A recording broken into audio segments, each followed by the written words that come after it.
Welcome to Side Alpha Leadership, a podcast where leaders can share their experiences and discuss what leadership means to them. I'm your host, David Polikoff.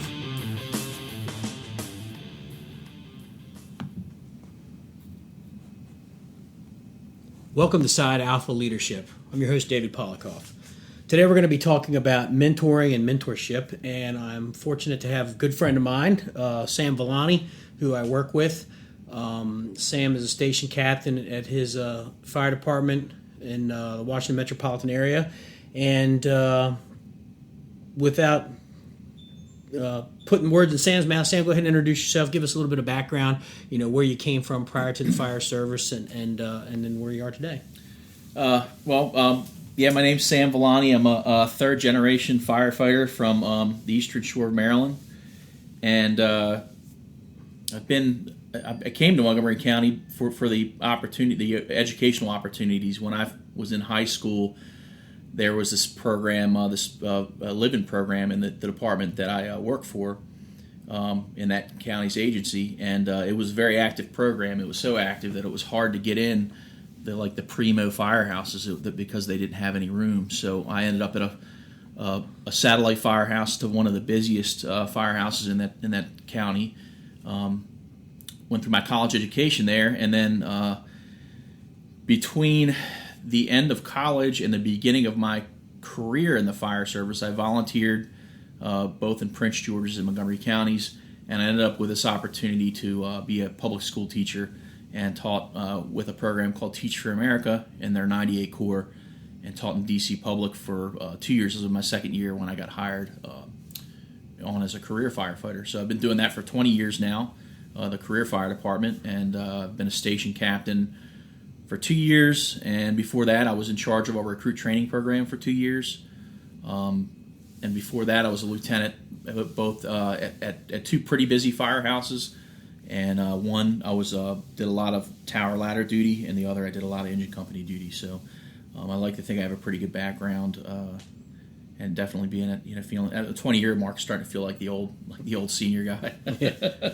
Tell me about it. So today we're going to talk about mentoring, mentorship, and some quick. I did a quick search for the definition, just a rough definition of mentor. Basically what it is one who teaches or gives help and advice to a lesser experienced person. And then in parentheses it said someone that's younger. But in the fire service, we're finding that you are getting people that are coming into the fire service that aren't these young 18-year-olds anymore. We got 30-year-olds that are coming into the fire service, and then we actually have lieutenants and captains that may be in their late 20s. So the idea that somebody that you mentor is younger than you is not necessarily true when it comes to the fire service. In the military, you have a certain age that you can join the military, and then after that, there's a cutoff. So we really don't have an age requirement in our county. So one of the key words in the definition was teaches, and you and I are both state certified instructors, and we have both taught at the training academy. You held a position as the training captain at the training academy in charge of the recruits, and I know we saw a wide variety of people that came through from all races and nationalities, and male and female. So I know that to be able to figure out how to mentor somebody, there's got to be an ingredient. I don't think there's like a magic bullet, but how does one, or how do you feel that one would become a mentor? Is it a formal or an informal process? How do you decide that, I'm going to mentor that guy or girl, or how does it work for you? Well, I think it happens organically, and I think it happens because, at least in my experience, it seems like it happens organically between obviously you and the person you're mentoring, and I think it's because they see things in you that they want to carry on as attributes as leaders.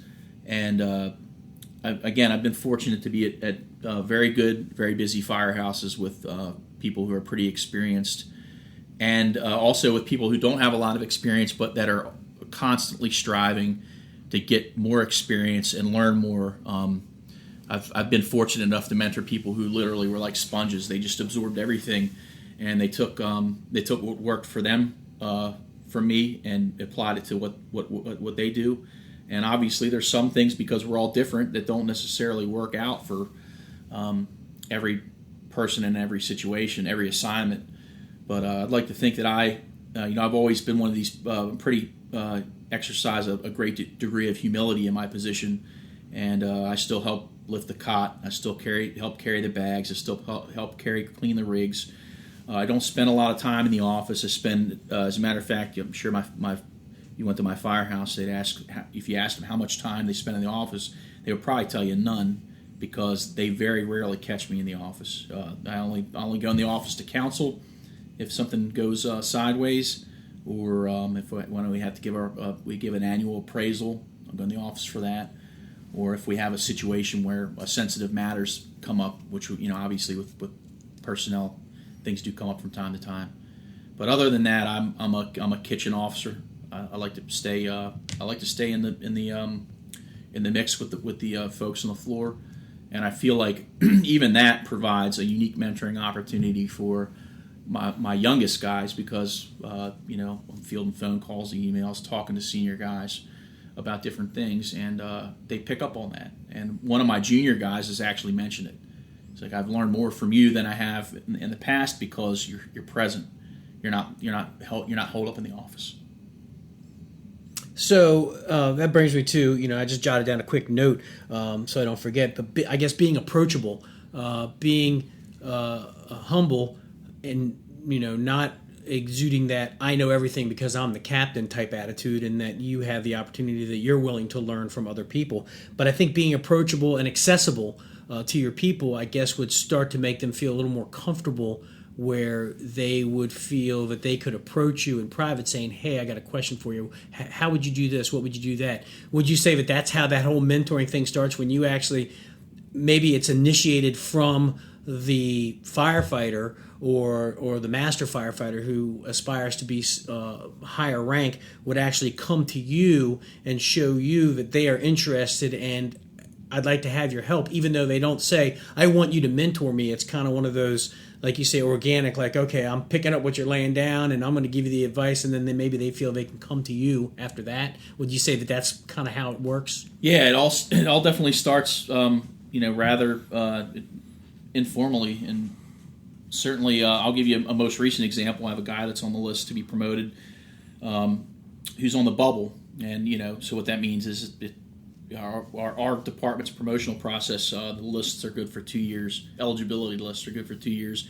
And then you have to retest. So he's going to have to study for the next round, but in hopes that he'll be promoted before that list closes out. But that firefighter, when he rides in our rotation, when he ends up riding the line on my engine company, I ride the line and he rides the front seat. And so that all started literally from when I first got there, close to 2 years ago, in talking to all the firefighters, finding out where they were, what their aspirations were, and that kind of stuff. And I told this firefighter, I said, hey, when you're ready, let's start doing some stuff to prepare you. Not only for if you have to take the test again, but hopefully for when you get promoted. And he actually asked me before I even came up with the idea that we were gonna do that anyway, but I was gonna wait a little while. But he asked, hey, this is a year out. Can we start doing this? Absolutely. And he was worried I was going to say no, and I was like, no, man, as long as it's going out the front door and has lights and sirens on it, I'm happy to go out and be on it. And it's really nice because if I'm riding the line and I've got a person I'm mentoring riding the front seat, I'm right there. And I know actually I'm very fortunate. This guy's has a lot of experience from outside our department. He's a younger guy, but very smart, very on his feet.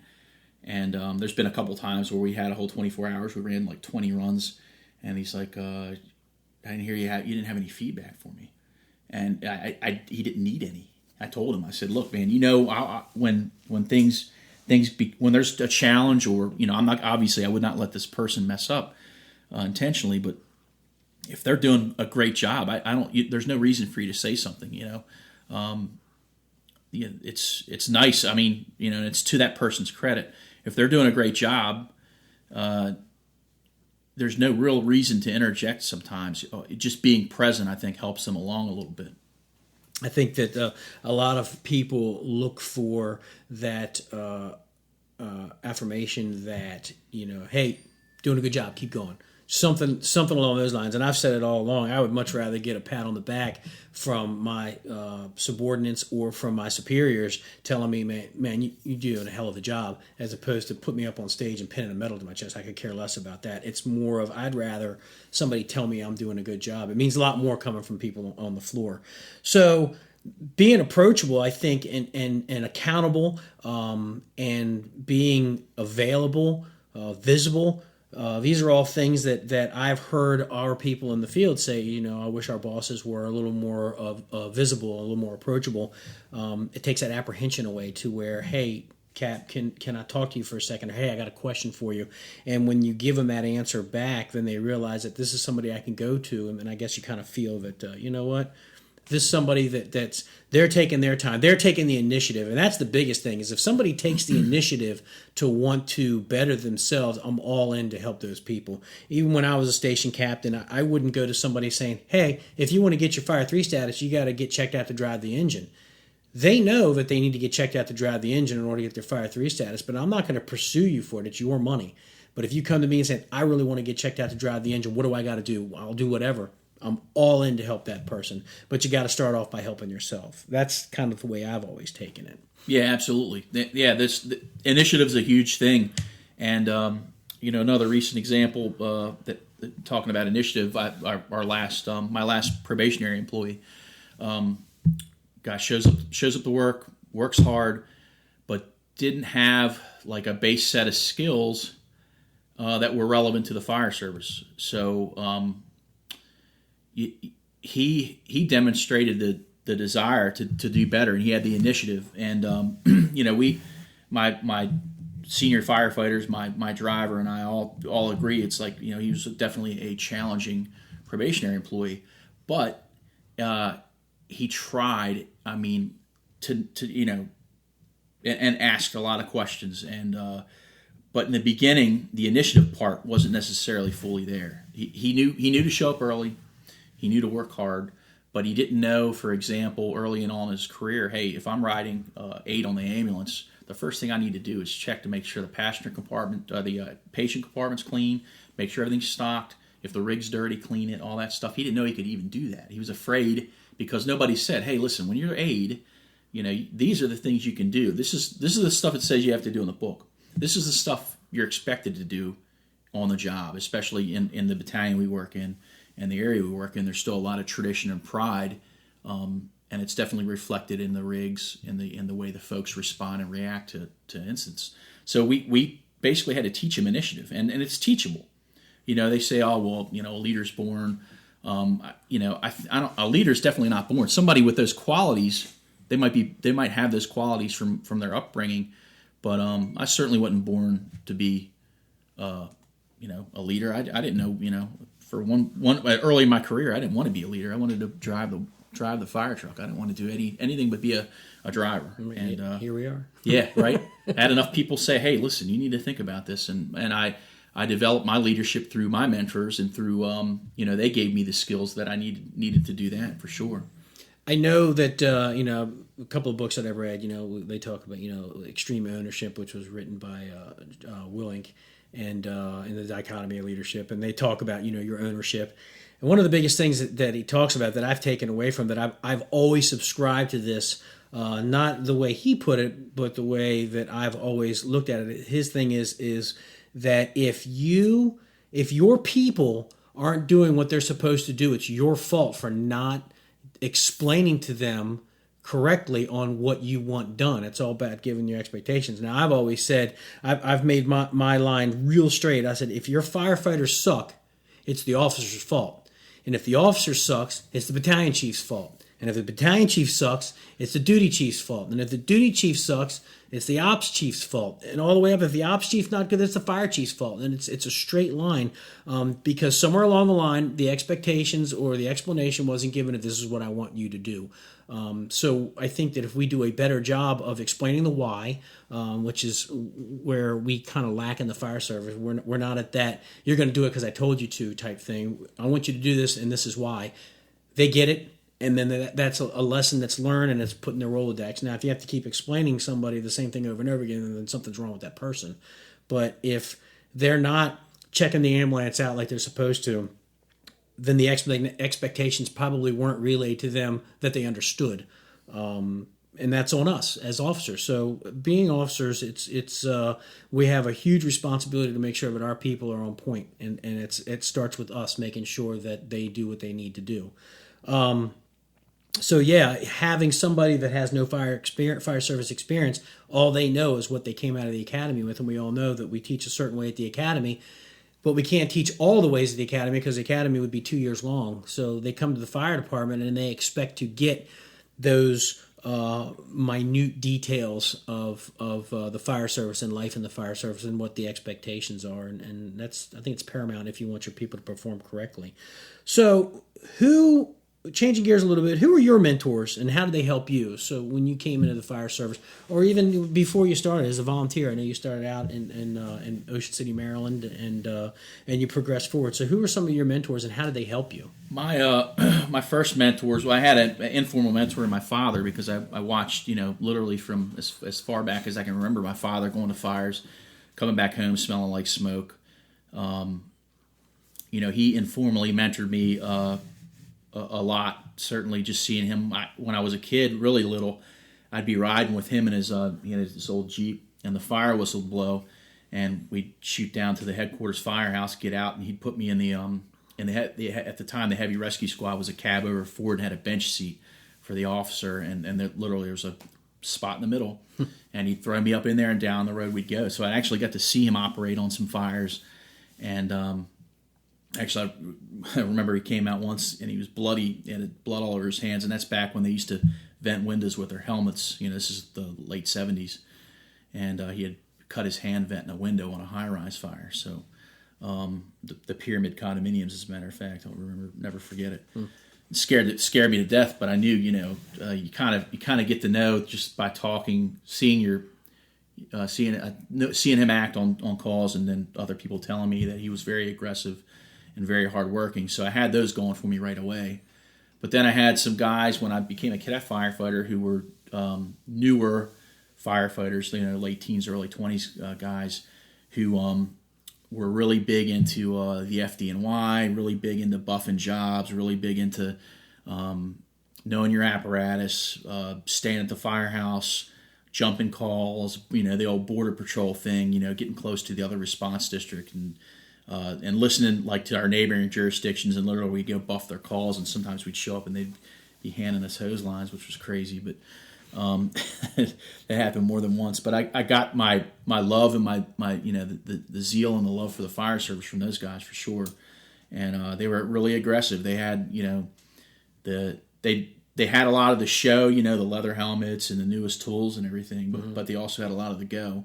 They knew how to actually put that stuff into service, and there was a why behind all of it, and so those were my initial mentors for sure. Mm-hmm. But that's good that somebody back then would think about putting the why behind the things that they do, as opposed to just emulate and mimic what I do, and it ends up being like, well, why'd you break that window? I don't know. Yeah. Or, why are you searching that way, or why are you using the hose line that way? I don't know, because they said I had to do it that way. Yeah. So I think having that why, that explanation, really hits home. So moving forward, out of being a volunteer, obviously you went to college. You were part of the live-in program in the county that you work in now. So who'd you hook up with then? And probably one of the biggest. I had a whole bunch of like informal mentors that weren't necessarily more. I think they're more like young life coaches than they were mentoring me on the fire ground. Probably got my interest sparked in motorcycles and tattoos and all that stuff from a couple guys on C shift at the firehouse I was on. This guy Chuck Pemberton, who I know you know very well. He was definitely one of the guys that got me tuned into the counterculture and the whole like relationship between firefighters and like a lot of the other high risk social activities. You know, riding motorcycles and carrying on. But my most influential formal mentor in the firehouse, somebody who I tried to emulate, and even to this day, is this guy who retired as one of our duty chiefs, Andy Johnston.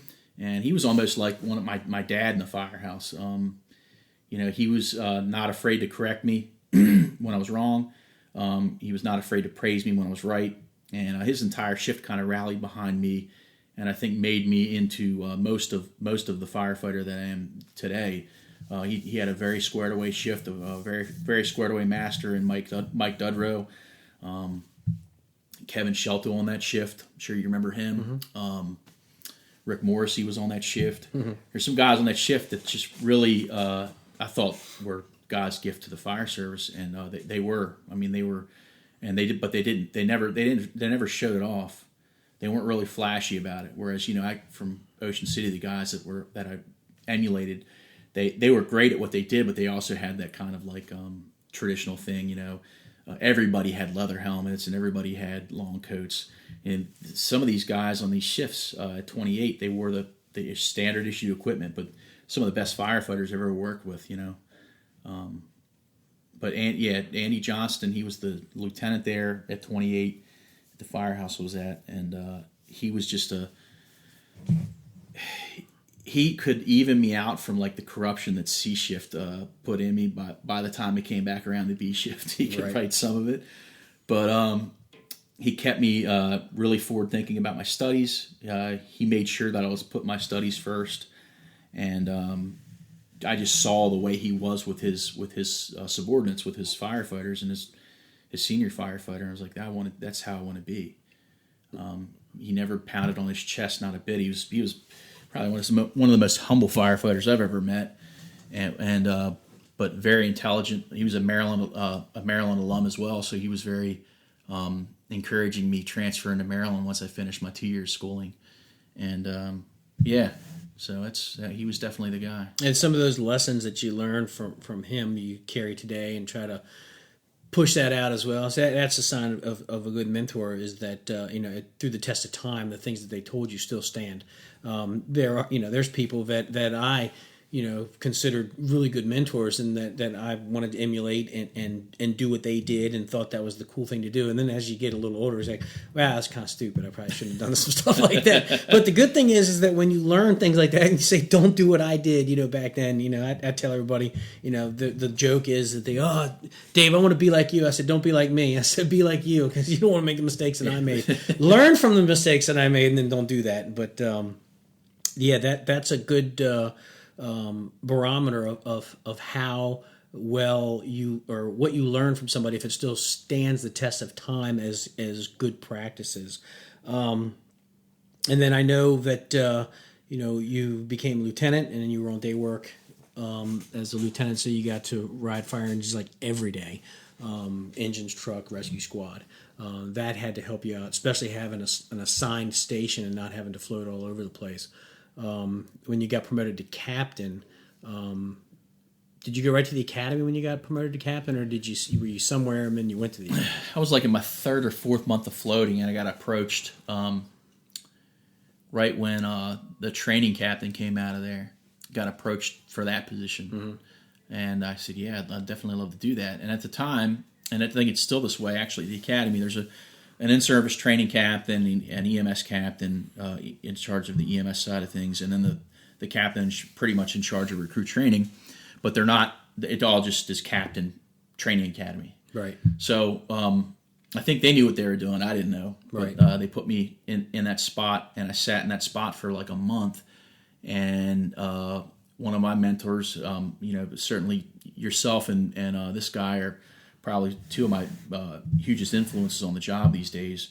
Kelvin Thomas, Chief Thomas, he actually asked me if I would consider the recruit training spot. And he said, look, even to get us up and spinning until we find somebody to put in there, because they just didn't want to put anybody in that spot.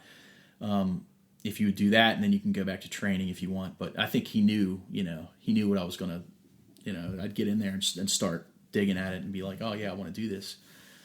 So yeah, and then I ended up in that recruit training spot. So I wasn't a captain for, I think, 3 months before I was at the training academy. I had a float assignment I wasn't happy with. Going from being a float lieutenant, which I had been earlier in my career, to a float captain, it seemed like I was going back, or I was going backwards, because I wasn't. I went from being a lieutenant at two firehouses or 2 assignments where I was given a lot of leeway to do what I felt needed to be done at the company level. Right. And going back to being quote unquote the substitute teacher. Sure. And I was like, I don't like this. So when the training academy position became available, I jumped right on it. Yeah, I know it is a thankless position, but it's rewarding at the same time, where you can see the students that come into the academy fresh and then leave, that make it through the training academy, decent. So there's a reward there, but I know that it's a thankless position because there's so much time, energy, paperwork and admin part of it. You're not riding fire engines. You're doing everything you can to make that program successful, on top of dealing with, the cadre that comes up through there, me included, of teaching and making sure that everything's done consistently, because firefighters have their way of doing things. But when we teach at the academy, we have to be consistent in what we do. So we constantly getting the reminders of, hey, if you're not sure how a skill is done, look at the manual, type thing. So you were kind of a police officer as well as the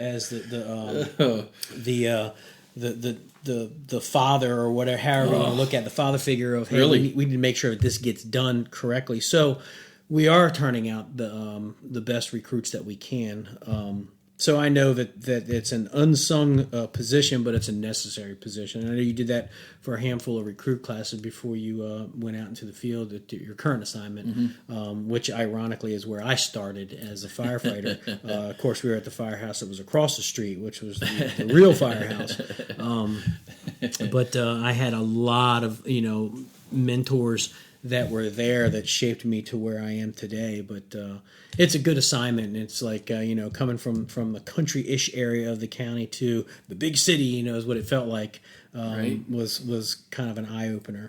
So moving forward, who or have you had a chance, you said you've had an opportunity to mentor a couple of people. What are some of the rewards that you get out of that? And are they necessarily on your shift, or is it just people, acquaintances that you've seen coming up through, and you see that they're kind of moving forward, and you want to try to give them a little push, and if they're receptive to it, then how's that working out? Well, yeah. So, guy that I know you're going to have on this podcast at some point here in the near future, Dave Braun. Mm-hmm.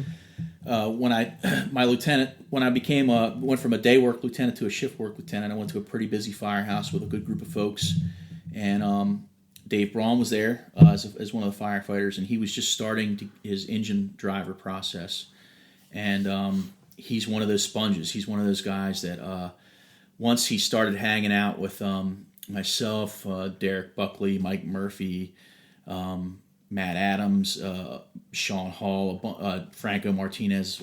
I can't believe I didn't mention him first. Of course, his bushy tail's at least as big as mine, if not bigger. But we would literally, it was a busy firehouse, and in between runs, we'd be listening to FDNY podcasts and buffing jobs and up there, and just talking about the fire service and our department, talking about our neighboring departments. We'd listen to every working fire anything we could tune in, we'd listen to, and I just saw that he had the bug, and was able to kind of informally mentor him through, even though I wasn't his driver's trainer, through that process. And then he also saw my all the things I was doing at the training academy and expressed interest in that. And now here, that's been like almost 6 years, and fast forward that amount of time, and Dave's now a lieutenant, who is an instructor at our training academy. And I'd like to think I have a little bit to do with that. And I think a lot of it was he'd see what I was doing, and I'd talk about it. He'd ask me questions. He'd ask me the right questions before I could even give him the right answers. And I always thought that was impressive. And I think that came probably from Dave's military background in the Marine Corps. Like he knew where to position himself, and he knew how to ask things, or he knew what to look for in the right way to find out to get his style down, Right. And I actually got most recently this past fall, I co-mentored him through the last bit of his instructorship, which was kind of cool. But like I told him, like I tell a lot of the folks that I work with, it almost feels like I didn't have to mentor him. And part of that is because I put myself out there so much. I think it's easy for them to pick up on my style. It's easy for them to pick up on things that I do without me even having to tell them. And then they just do it, and you're like, wow, man, that's pretty awesome. Right. So, yeah, I know. I'll have Dave on here. Him and I have talked several times, and I like working with Dave. When I met Dave, unfortunately, I wasn't on the best of circumstances, and kind of followed him after that. And I know I touched base with you at the time when you were the lieutenant at that station. Just always follow back up. How's Dave doing? And when I'd see him on calls, how's things going? And I think that he kind of picked up that I was, I was engaged and cared about the direction he was going to go. He seemed to me, I try to say that I'm a decent judge of character. He seemed to me that was somebody that wanted to do the right thing and wanted to further him, to be the best in the career that he could. I just think he needed a little bit of like hands on shoulders and maneuver him in that direction. And I think your shift at your station was able to do that, and it was really enjoyable for me to actually watch him move forward, through the fire service. And he came up to my volunteer house when he was taking the promotional exam. Him and like 30 other people came up and kind of went over the assessment center and how it works, and things that I do every assessment, every promotional exam. And he was really engaged, and I liked watching him see where he ended up when he did get well qualified, and he got promoted to master, and he was like grinning from ear to ear. And I think from there he was promoted to lieutenant within like 2 months. Mm-hmm. And I think he probably sprained several facial muscles with the smile that he had when he got promoted to lieutenant. He was so excited. Yeah, he was. So, and he's Rightly doing a good so. job. And the good thing is that his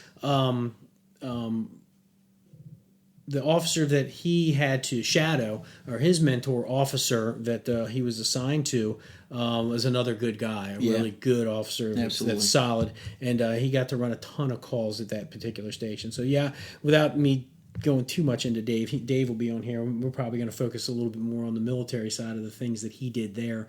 He's got a pretty interesting career prior to the fire service. Oh yeah, so, absolutely. But yeah, it was really neat to see somebody go from where they were to where they are now. It's got to be rewarding even for you, because you worked with him every day, to see him, change things and turn things around a little bit to his advantage. So kudos to Dave.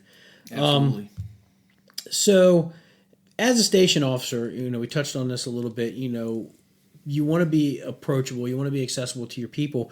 You can, with a shift of 10 to 12 people, it would be hard to, or maybe it wouldn't be. Would you find it hard to mentor 10 to 12 people at one time, or is it something like you'd said, it's organic, where that person will kind of gravitate towards you? And how do you, if you're only mentoring a couple of people, how do you keep it separate from the rest of the shift, not thinking you're playing favorites? Is it you got to be open and honest with everybody? Hey, I'm working with these guys because this is the direction that they want to go, and it's open to everybody. Or how do you approach that so that your shift doesn't feel like you're giving them the shoulder? So when I took this position at this firehouse, there were a lot of things that were done, not necessarily differently, but there was and it wasn't favoritism. It was based on how well you performed in those requisite spots on where you were in the rotation. And the rotation, the lineup, and all that stuff were handled at the captain's level. When I got there, and this is the way I've always operated, I like to give my folks a lot of power to control the things that they can control, because I think when you do that, you're informally mentoring them along, because when there's mistakes made, you say, hey, look, you should have looked at this or whatever, and they make those adjustments. But also it shows right from the get-go, hey, listen, I know everybody on that shift, I knew pretty well, either from working with them in prior assignments or, actually the first recruit class that I taught, RC 41, 3 of those firefighters are now on my shift.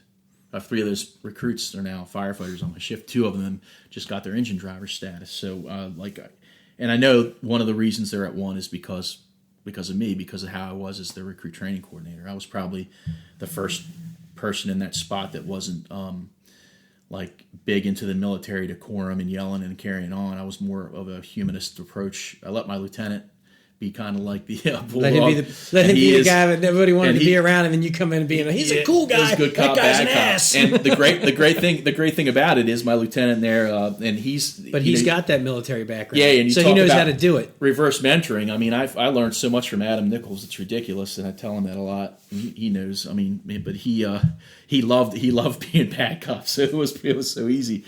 But anyway, no. So I get into the firehouse, and I'm like, okay.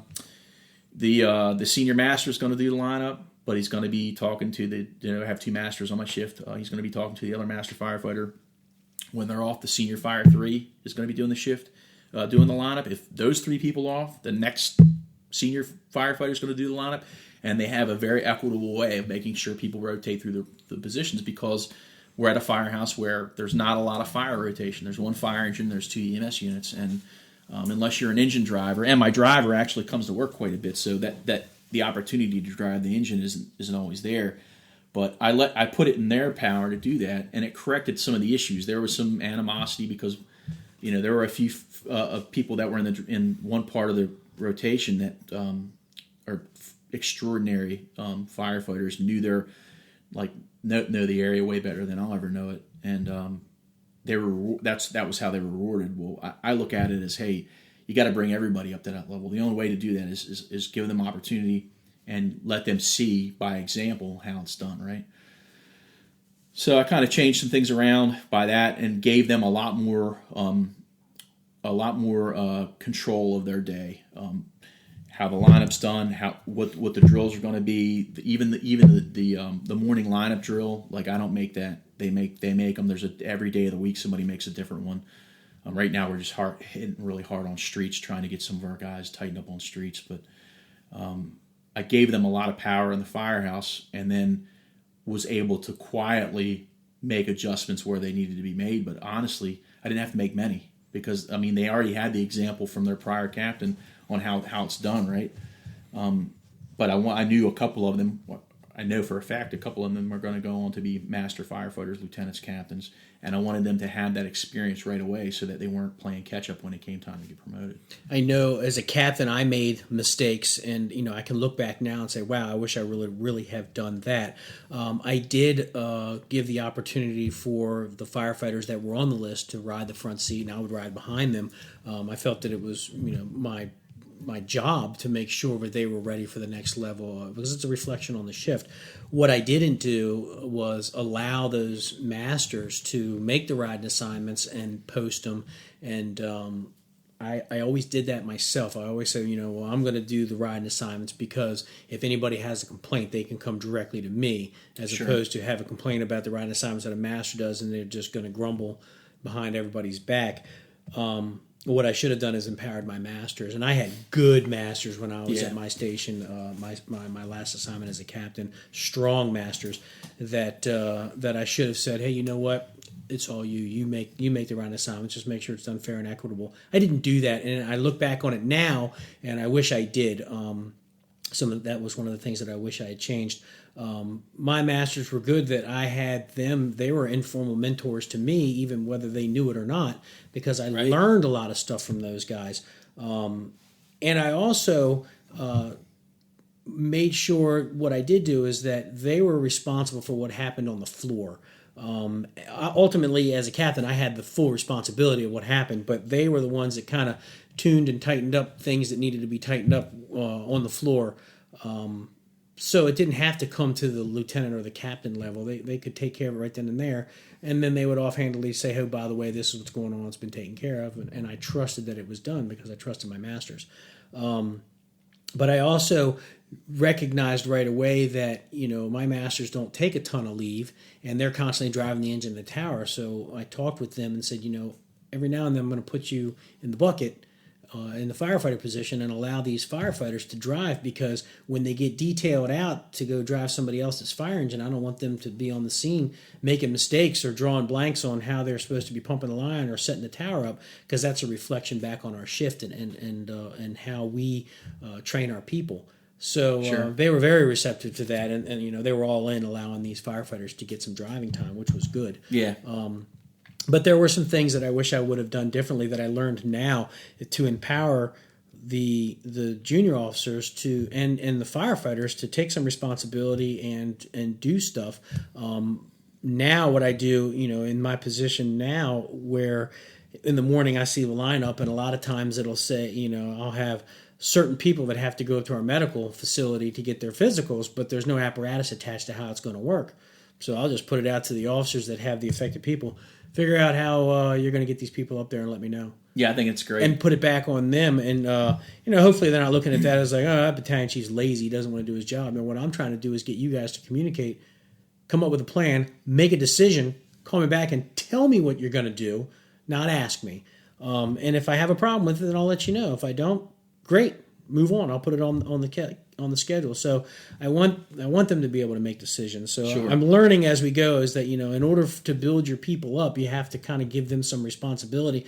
You allow them the latitude to make mistakes, and then go back and take a look at what they did and learn from it, as opposed to, making mistakes and then, bashing them for it so they never want to make a decision again. Right. And I think a big part of that is owning up to your mistakes too. I'm very blessed in having the driver I have.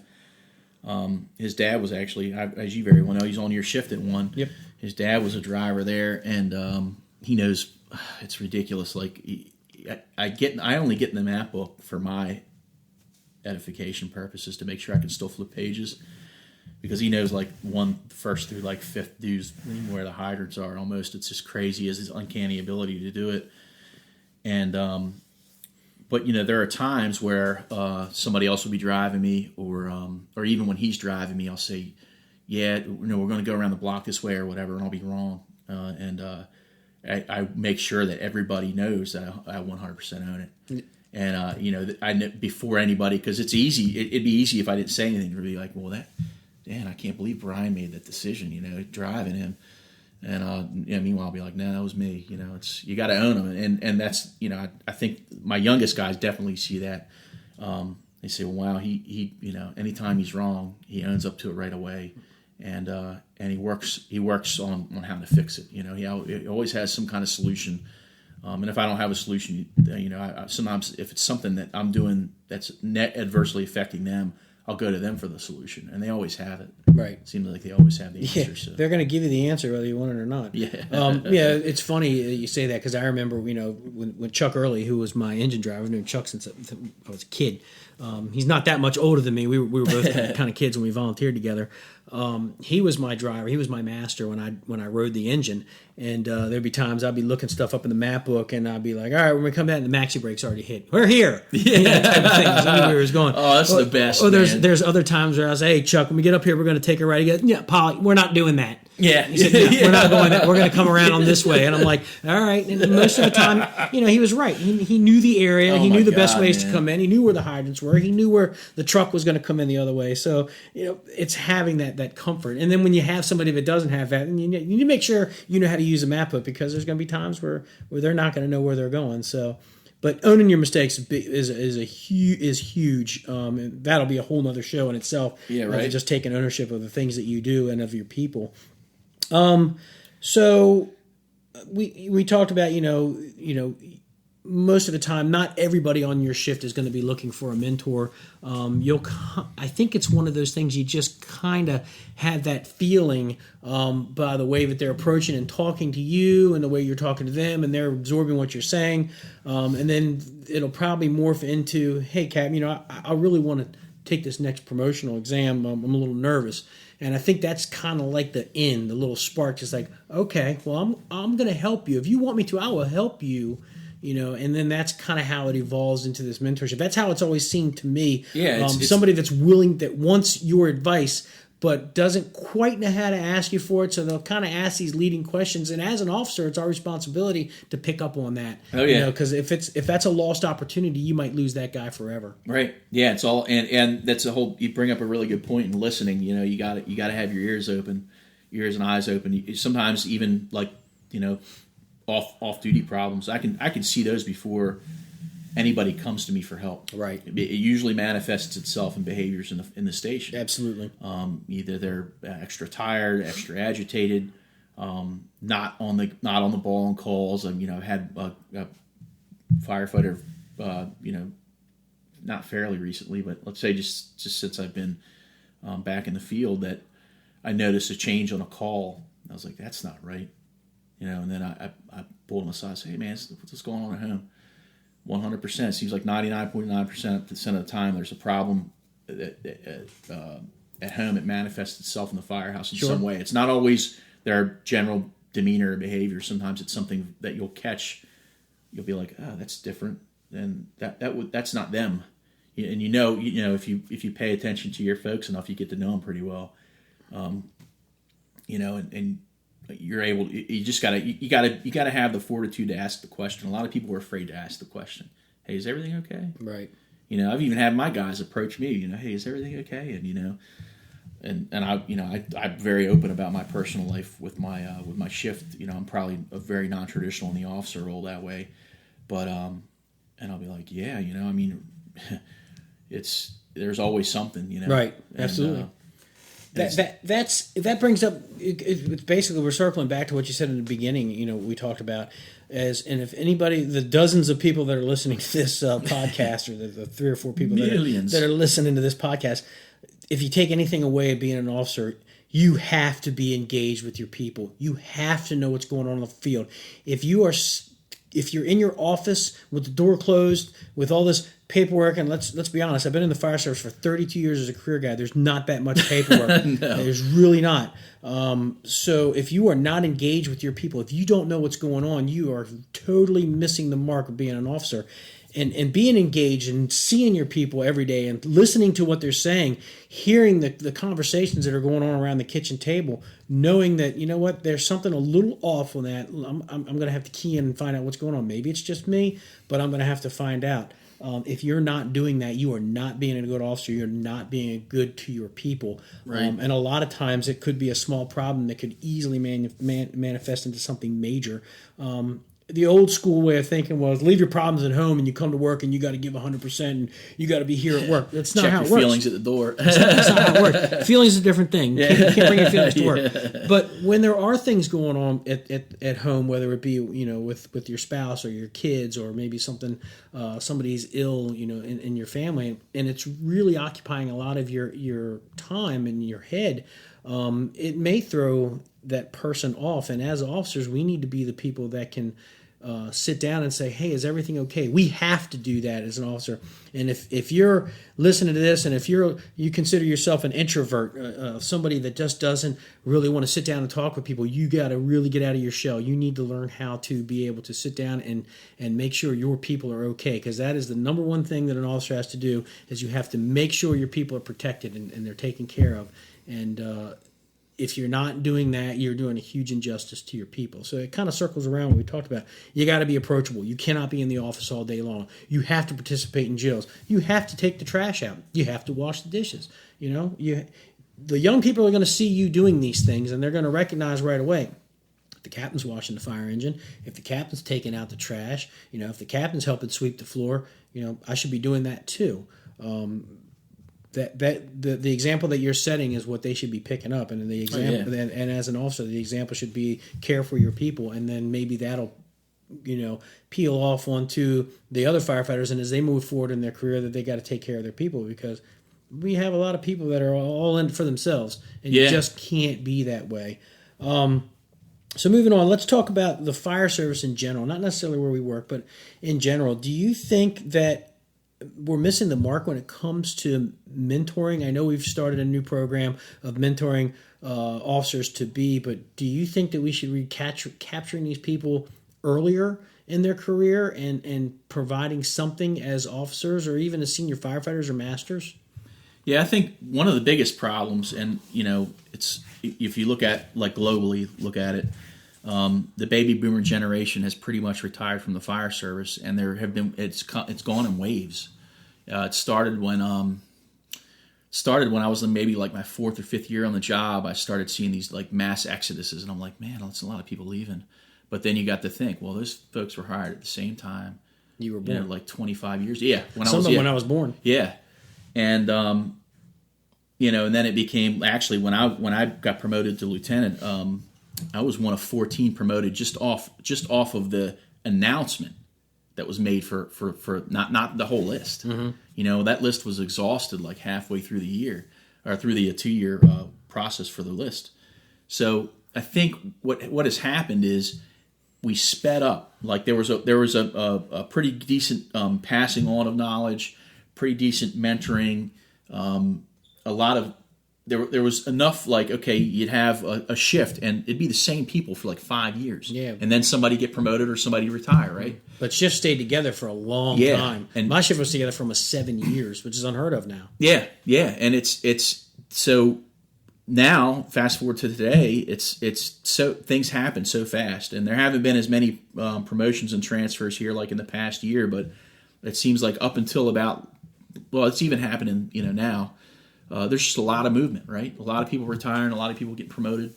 And I think it's sometimes and this is globally, so I think this is our department and everywhere else, sometimes it's missed. The opportunity's missed. So the organic thing, I think the best way for mentorship to happen is organically. It happens out of being together, and you see this person, hey, they're doing things a certain way. I want to follow what they're doing. You end up following their coattails a little bit, and the next thing you know, they're sharing everything with you, right? But things were happening so fast that I think a lot of the mentorship was missed, and then it became, so that was like that. Let's say it's year 5 through 10, and then year 10 through 15, it just continued, and then the 15 through 20, it became normal. So we've gone from this mass exodus, ton of new officers, some of more and more are have that mentality, at least in this onset, that hey, I've got to look out for me, because it almost became ultra competitive and getting promoted, because if you took the test and did well, you got promoted because there were so many people leaving, but in getting different spots, different opportunities, and it became that there was almost like I remember like before podcasts and a lot of these trade shows became these sidebar trade shows became hot. There was a lot of the what's in it for me almost became normalized.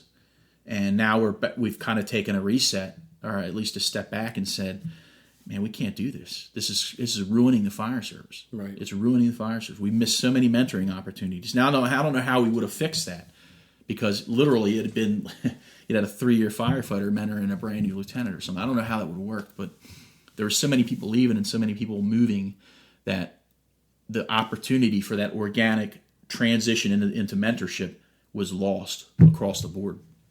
So, there's a lot of people pointing fingers and I even got on the kind of the bandwagon that the headquarters is disconnected. But now that I know a lot of those folks, and I know them very well, especially through my position at the training academy, I was on the phone daily with headquarters about something. They're so busy. They've been chock full of so much work that it's almost impossible for them to get out. Some of them, like to get out and interact. Whereas I remember when I first started on the job, not on the job, but as a college live-in, chiefs kind of rotated through on a regular basis to say hi or whatever, and they weren't strangers. I think some of the assumptions made now are, the headquarters staff, they just don't want to come out. They're comfortable in their little comfy chairs and computers. It's farthest from the truth. I mean, I had a chief, division chief actually, Gary Cooper, came out and had lunch with us last week, and he tried to do it before Christmas, but his position is so busy. They've got so much going on with facilities and in his support services role. Like there's just so much going on that it's impossible. Like he literally had to find like a couple hours out of lunch and do it during his lunchtime to come visit. And I used to think, they just don't want to come see us. And now I'm like, these folks are just they're socked. They're busy because and I think this is something that people don't realize. a lot of our admin staff was cut over the years so that we'd have field staff, Right. And so basically it's a whole other thing. Like they're grossly understaffed. They're working as best as they can, but the money's got to, everything is in support of operations, right? So they're going to they're going to try to keep operations as intact as possible and work behind the scenes as hard as possible with the limited resources they have. I think if you look at it from that perspective, I think they're doing a great job. I wish I could see, I got a lot of friends up there at headquarters. I wish I could see them more often. And when I get to see them, it's a treat. But I also know the reason I don't see them is because they're just jammed up, man. Yeah, They're and so I busy. know, from going around and talking, when I work, and as the relief chief, I only work Tuesday and Friday, but I've been doing it for 7 years, so I know everybody that are in the 2 battalions that I work through, and I try to make it a point to visit every station just to come in and say, hey, what's going on? What do you know? Any good rumors or anything that might be a rumor that we can kind of exacerbate and try to get a good laugh. But I think it's important for the people in the field to see their bosses, and I wouldn't deny that people are busy, but I do think that we need to find the time to be able to go out and talk to the people in the field more than just on a yearly basis or on a monthly basis, but to be able to just pop in and say, hey guys, what's going on? You don't have to come in and have a formal lunch or anything like that, just to sit down and, hey, what's going on? I know our fire chief has shown up to a few stations during the lineups and things like that. He'll come in and he'll show up and work out. Right. And then he'll come in and shoot the breeze. And a lot of it's informal, and I like that. He gets, with the budgetary process, and I that's one thing, it's like, being the chief, it's like that's such a, I think it used to be historic, maybe 100 years ago, people were like, that person's leading from the front. Literally, they were leading the firefighters into the burning buildings, but now they're putting out, quote unquote, not real fires, but they're putting out fires with staffing, funding, promotions, I think he's doing, like, I forget how many different things a day, but every day his calendar's full of stuff, and he does still find the time, but it's literally in these, it seems like they've got to find it in these inopportune times that would normally be reserved just for them, like working out. That's his thing, but he uses it to interact with us. Like, Gary Cooper came out last week, literally ate his lunch and talked to us. Right. He knew that was the only time he was going to have to interact with us. Sure. And he did that, and I was really appreciative of it. And it's and that part of it's nice. And like my battalion chief and you, every time I work, I know I see you every time you're in the first. And even Chief Davis, he'll pop in, and it's not like he announces every time he's coming, but usually he'll say, "Hey, I'm coming to pick up this," or "I'm coming to give this," or whatever.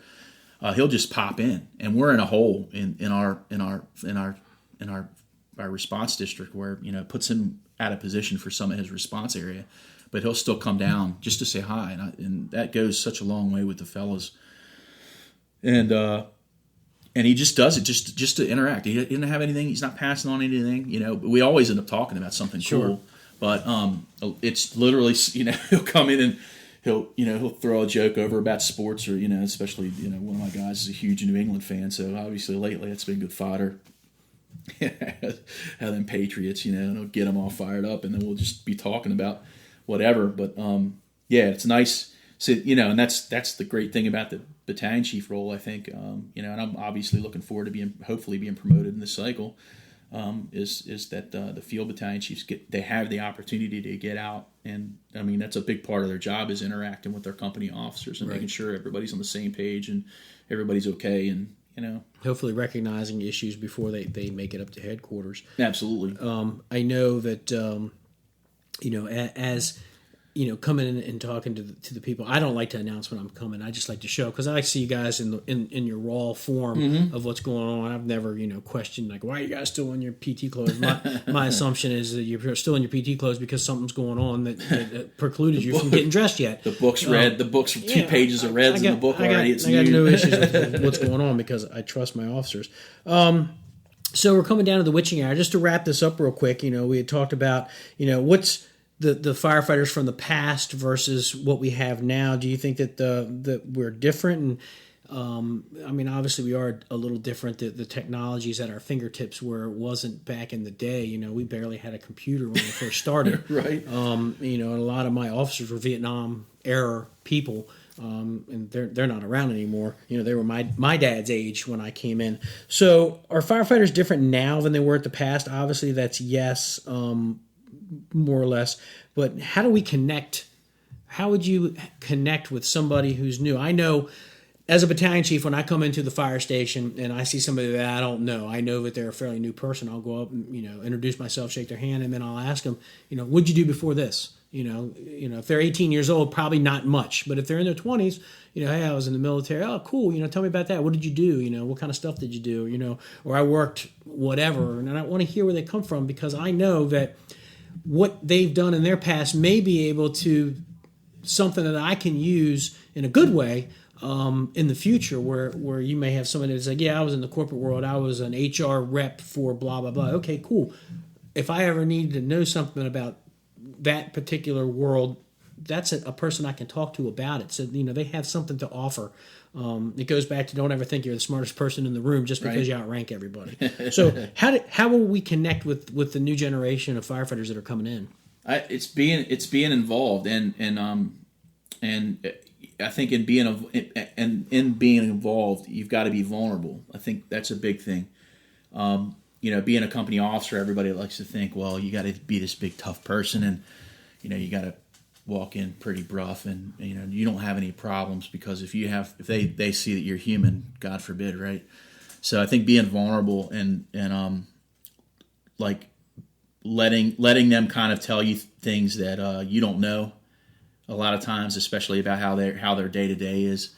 You know, like, God, Snapchat. Like, I tried to get on Snapchat because my shift had a Snapchat, and then I was like, I can't even keep up with this. It's too fast. Like, I can text pretty well, and I have the Twitter and the Instagram, but just being vulnerable and seeing how they interact, and if you talk to them about anything but the fire service, you can almost find out everything they need to, everything that they might be wanting to know about their job, about the fire service, and sometimes it's the vulnerability is as easy as, you know, ask me anything. What do you got, man? Where, you know, I know you just became an engine driver. What's the next step? What are we doing? You know, that kind of thing. Or my guy that's on the list. You know, hey, you know, what do you feel like you need? Where are your weaknesses right now? Because he knows his weaknesses. I mean, and it's really with him. There's not many, but the things that he wants to work on are very easy to work on. You know, it's all stuff we can do in the firehouse. So I think it's being present. You know, I hear this analogy a lot. More so than ever, we're like a dad in the firehouse, a parent in the firehouse, because, you know, I mean, half of my shift's half my age, right? And not that they don't have great parents, but for a third of their lives, they have the opportunity for somebody that's in a leadership role that's twice their age to kind of guide them along like a parent. I mean, I have one of my firefighters in my shift. Both Martino and Abdul. I know I don't know Abdul's dad, but I know he comes from a solid family. His family's huge for him. And Martino as well. I know Martino's dad because I performed Martino's wedding ceremony. But they both have great dads who taught them very well, and they're very prepared. Like they can adult very well. You know, adulting is a thing, right? Right. They can adult very well, but I also know that I have the opportunity to kind of parent them along in all things of the fire service, and I know they've benefited from it because they see my vulnerability, so they'll be vulnerable, and then that kind of opens up that organic process of mentoring. So cool. Yeah. All right. Well, we'll wrap this up. You know, the biggest thing that I want to pass on to anybody that's listening is, you know, take those opportunities to be a mentor. Look for the openings that your people might be giving you to become a mentor, or to pass on some of the stuff that you've learned, even if it's sitting at the kitchen table and giving it to everybody at one shot. You know, pass on what you learned. Be, you know, a good role model for the people that are out there, and you'll see that you'll have people that may gravitate towards you, to where you can actually take them to the next level if that's what they're looking for. So, Sam, thanks for coming to the show. I appreciate it. Right on, man. And glad to be a part of it. absolutely. So, everybody that's listening out there, you can find Side Alpha Leadership on Instagram. It's on Twitter as well. Drop me a note if you have a question or if you'd like to hear a topic talked about, or if you just have a story that has come up in your life, whether it be the fire service or whatever, and how you tackled it from a leadership standpoint. So with that, Sam, again, thanks, and until next month, keep on leading, guys. Right on.